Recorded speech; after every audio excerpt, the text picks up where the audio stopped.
Biliyorsun Türkiye'de bir ağaç seferberliği başlattı. Kapsamda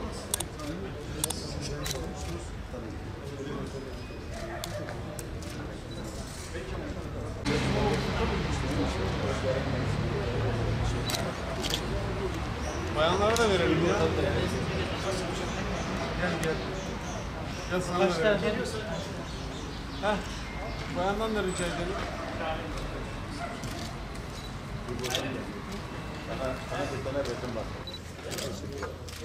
Dur şu teyzeye de verelim. Teyze al. Türk mü bu? Şöyle buradan tut. Bekarsın bunu. Oradan veririz. Hediye ediyoruz. Hediye. Allah razı olsun. Çok sağ olun. Gel söyle. Ben de resim alalım. Teşekkürler.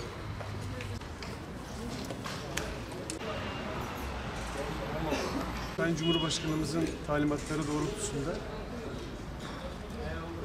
Tarım ve Orman Bakanlığımızın koordinesinde yarınlarımıza, çocuklarımıza daha yeşil, daha temiz bir çevre bırakma adına ağaç dikme seferberliği başlatıldı. Ve 11 Kasım tarihi ağaç dikme bayramı olarak ilan edildi. Bu tarihte inşallah vatandaşlarımızla, diğer kamu kurumlarıyla beraber 11 milyondan fazla ağaç fidanı toprakla buluşacak.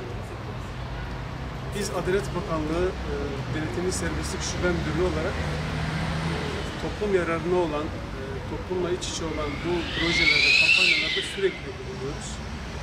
11 Kasım'da icra edilecek olan bu ağaç dikme faaliyeti de sırasında da yine Denetimli Serbestlik Şube Müdürlüğü olarak hazır bulunacağız ve gelecek olan buraya getireceğimiz tutuklularımızla, hükümlerimizle, vatandaşlarımızla ve diğer kamu kurumlarıyla beraber inşallah milyonlarca ağaç toprakla buluşacak. Bu kapsamda da Mardin'de oluşturduğumuz Adalet Ormanı alanına ve ağaç dikme seferberliği için üniversitemiz içerisinde belirlenen ormanlık alana yüzlerce, binlerce fidanı toprakla buluşturacağız inşallah. Bunlar hepsi ülkemizin yarınları için, geleceğimiz olan çocukların daha sağlıklı, daha yeşil, daha temiz bir doğada yaşamaları için umarım hayra vesile olur, güzel şeylere vesile olur. 11 milyondan fazla ağaç toprakla buluşacak. Bu da Guinness Rekorlar kitabına girecek seviyede bir rekor olacak. Böyle temenni ediyoruz.